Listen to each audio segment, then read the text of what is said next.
Hello and welcome to this session on developing your own brand and enhancing personal resilience. I'm Caroline Stockmann, Chief Executive of the ACT and a trained coach. There's a little bit of information on the screen for you if you want to find out more, including my Strategic Insights podcasts, which are freely available on BuzzFeed, Spotify, etc., and tend to be 5 to 8 minutes in length, so quite a short period of time to catch one of the insights that interests you. But without further ado, moving into the presentation today, this is our topic. And I'd like to emphasize that what I'm going to talk about can apply to you at any stage in your career. The seminars I've run on leadership and influencing around the world, which these topics come into, I found have been appreciated by those working as group treasurers as much as by those in the early stages of their career. These are topics which often get left to one side, although they are arguably as important as any technical topic, and also are ones which you can never get enough of. What I mean by that is that you can never score 100% and are continually learning and developing and even maintaining. Stress, I'm going to talk about first of all, is in effect pressure applied to something. And here we're talking about personal stress. Although the concept comes from the world of physics and indeed has been adopted into concepts like stress testing, which many of you may be familiar with. Resilience, then, is the amount in which something is able to spring back after pressure has been exerted on it. Think about a spring coil, for example. And we use the word also to describe how able we humans are to spring back from stress caused to us by events or activities, sometimes against all odds, in fact.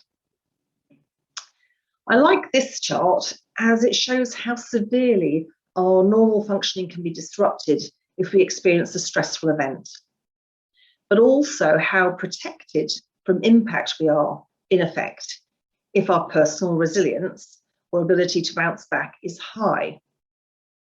It can take quite some time to get back to normal, if we ever do, if our resilience is low or not there. Clearly, a more impactful event could also push us into severe disruption of our functioning. But this diagram just sets out the concept rather than being exact or precise in its measurements. But you can see here, if you have a high level of resilience at the outset of that event, to the far left of the chart, you have a much lower disruption of normal functioning than if you didn't have a certain level of resilience. And this chart gives, by way of an example, a couple of years' time it takes to get to a similar level of normal functioning again. So how do we build and maintain our resilience? This is my list of what I call resilience boosters. And you may have heard me speak about them before. So very briefly, sleep, water, nutrition, all really important. And apparently we miss our close relationship with the outdoors as well, as that's changed only very recently, that we have become much more cityfied, if you like. And when we do get closer to nature, it has a very positive effect on us. So really try to think hard about this. Are you getting enough sleep? Have you got a glass of water constantly by your side? Are you making sure you eat the right things? These really, really do make a difference to your resilience, which can be seen almost like a reservoir, which can run out if you don't keep it topped up. And then there's the other items on the list. So activity, that's whether you like to go out for a walk, a run, you have a particular sport. Physical activity is good, for your muscles, your cardiovascular system and all that, but it's also good for your resilience. There are other forms of activity that are also good, slightly different, but you might be somebody who likes doing puzzles or somebody who likes adult colouring. Those are all activities that are helpful as well, because they take our brain away from the stuff that we're doing day to day, and they in a sense, refresh it, rejuvenate it, and that's part of this resilience building checklist that I'm going through here. So think about what kind of activities you do. Are you doing different activities regularly? Think about learning. Learning is also proven to improve our resilience, and it might be that you're going on a course, training in something, but it might be as simple as reading a book, reading an article on something, or Googling a topic that you're interested in. And that little bit of learning, again, it's that taking your mind into a different area, which can help rejuvenate it and build that resilience. Giving, it might be giving to charity. It might be giving of your own time and experience to somebody else, helping somebody out. They say it's better to give than to receive, and it is proven again in terms of resilience. It works wonders for us. And social contact. This is where I often say the rule of three. I learned this from a coach, Gavin Aubrey, who talks about this. At any one time, as human beings, it's really helpful for us to have at least 3 social contacts, either friends or groups of friends or family. If we find that we have less than 3, then we're probably going to have a little bit of an issue with our resilience. And we need to make sure we get out there. And watch out for other people as well, because you may notice when somebody's getting into a bit of trouble and their mental health is suffering, their resilience is suffering, they will tend to isolate a bit, and they need to come back into the fold in order to boost that resilience. Finally, being in the present.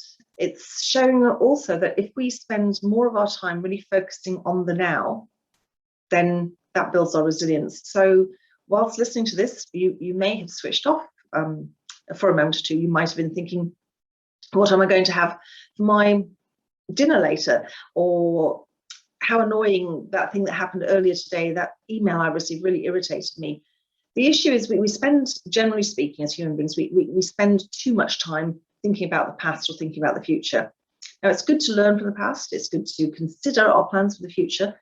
But when we're in a meeting, when we're listening to somebody else speak, when we're engaged in an activity, if we can be fully in the present, that will really help us. We learn more, we take in more.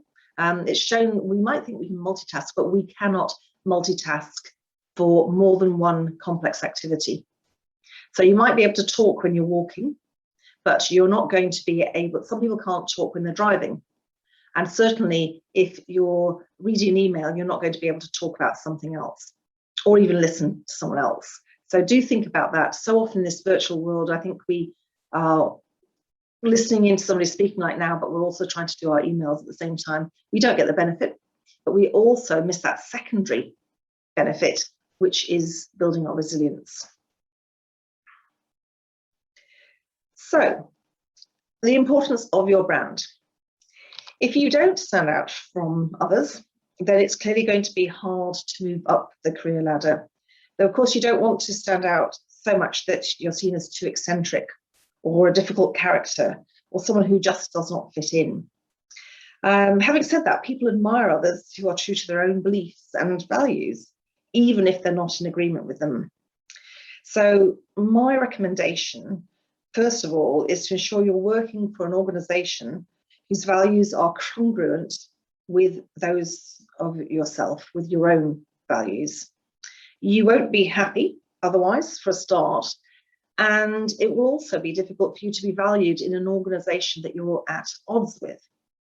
Whoever you are and whatever your strengths and beliefs, there's not a right or wrong, in fact, but it will seem like there is if you're not in the right environment. Then, of course, it's all about communications thereafter. Communication skills are something we all need to work on in order to get across our messages, including who we really are and what our values and strengths are. There could be a whole other presentation on the topic, but that's maybe for another time. But do think about your communication skills, what they're like and whether they serve you well. Are you able to adapt to an audience, or do they get turned off by your tendency to go into what they feel is excessive detail? Or are you seen to be someone that glosses over things and is a bit of a lightweight? Think about what it is that holds you back from amazing communications with all stakeholders, and then set out a plan to address any deficiencies. And the secret is in that word plan. Most people think that the so-called softer skills either come naturally or they don't, or are only at home on a special course on management or leadership. The truth of the matter is that they can be learnt like anything else. And the key is simply practice, practice, and practice. So looking at this chart from our research earlier in the year, we can see communications features highly. So too do technology-related skills and leadership and strategic competencies, as well as people management skills. Interestingly, treasurers are on the whole confident in their technical skills and qualifications, we can see. And we can see here that the need to develop leadership and strategic skills still remains the biggest barrier to career advancement for treasurers. And the need for these skills increases as treasurers progress through their careers. And it's the same all around the world. One of the things that really underpins our leadership ability is the authenticity question. And that is what can drive our brands, so to speak. So they're very much interrelated, which is why I raise this here. But now, for some practical recommendations to help you stand out in the right way. So we talked, first of all, in the first part of this presentation about building your resilience, making sure you're okay, you're fit to fight, you're fit to go, and you can deal with anything. Now, this part is really about how you drive your brand. You do need to spend time working out what are your true values, what you believe in, and will not compromise on. You can Google values and get lots of sites that give you lists of different values, which may be a helpful prompt. And when I say live the values you settle on, I mean ensure you stick close to them, and also try as much as you can to place yourself in an environment which most of the times is congruent with your values, as I mentioned before, i.e. not in direct opposition of them, which would be a worst case scenario. Really, really important to know what your values are, who you are, how you distinguish yourself from others, and how you can be authentic through those values. And it makes you much happier in your work and in your home life as well. But I also recommend that you look into StrengthsFinder, which is nowadays a Gallup poll you can take online, which tells you your top 5 out of 34 strengths they've identified through research. And here again, there's no right or wrong. These are all strengths, all good things. And the analysis shows where you tend to be best or better than others. So that distinguishes you. And a book which accompanies the poll can be found on Amazon. I think it's version 2.0, 2021, including code for polls, something like that. And it includes, therefore, the price of the poll. So do have a look into that if you're interested. And make sure that you use your strengths every day, as this will not only ensure you perform at your best, but also that you're happy in your day. We're apparently, I don't know how they measure this, but we're apparently 600 times more likely of success if we focus on our strengths rather than trying to improve things we're not naturally as good at. And this also has the effect of ensuring, again, that you distinguish yourself from others, as I said. And you can use this to keep telling yourself who you are and what your distinct brand is. Because the more you tell your brain something, the more you believe it. The brain is very malleable. It's this whole concept of neuroplasticity. So research shows that repeating something 66 to 67 times reinforces it and even kind of reprimes the brain to think differently. And finally, although I could go on, and some people say I am prone to, consider the optimal time for you to do the things that are important, where your uniqueness needs to shine through, wherever possible.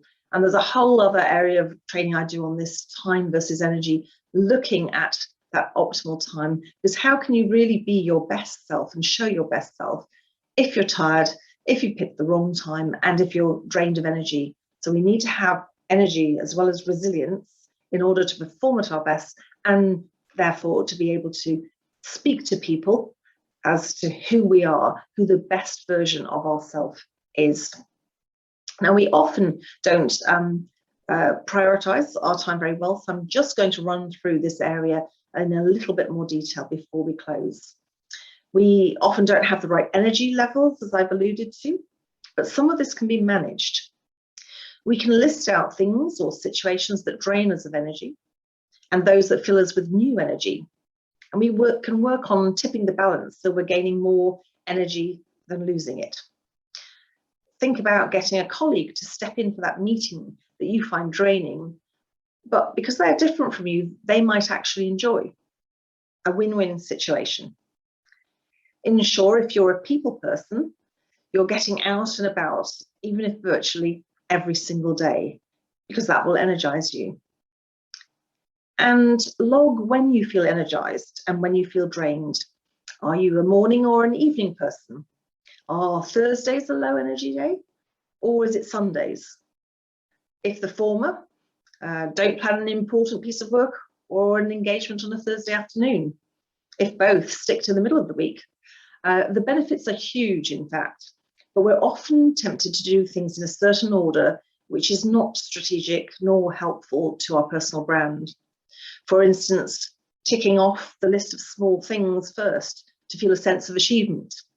I certainly used to do that. I like to go through it, get them off. You know, I've done a lot, but they weren't the greatest priorities. They weren't important things.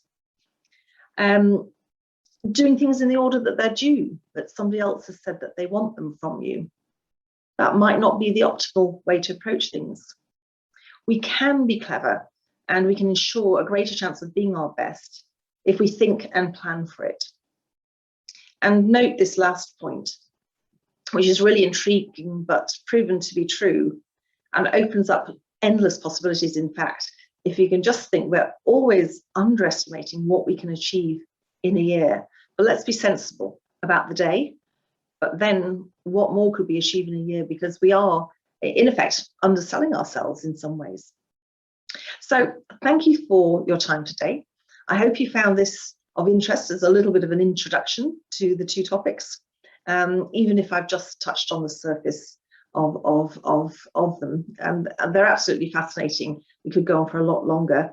Please do continue to enjoy the Middle East Treasury Summit and all it has to offer. And of course, make a note of some of our upcoming events you can see on the screen at the moment, where we'd love to welcome you. So thank you once again for your time, and enjoy the rest of the summit.